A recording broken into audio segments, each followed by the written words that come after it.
Абхазский дворик в селе Мук. Можете увидеть сейчас каштановый княжеский дом деревянный на сваях. И рядом плетеная пацха. Что-то своего рода кухни абхазской. Вот так вот выглядит абхазский дворик. Обязательно широкий двор, деревья высаженные для того, чтобы можно было в тенечке сидеть. И, конечно, вот традиционный абхазский дом.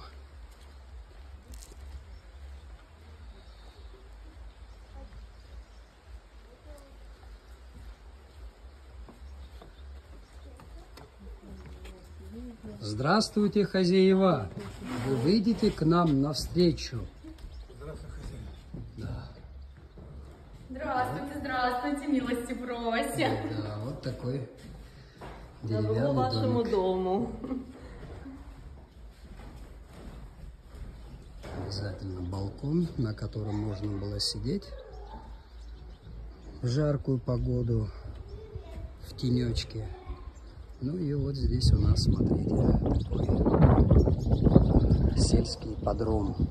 Здесь проводятся скачки, празднества, которые мы называем мукашта. И сейчас я хотел бы вам показать плетеную кухоньку. Кухня плетется из рододендрона,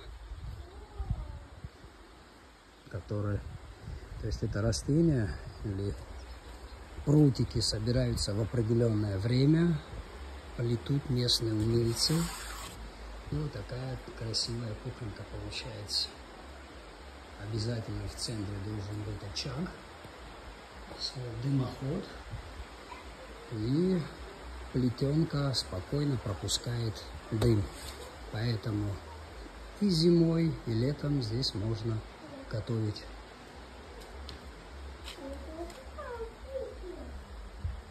Вот такой абхазский дворик.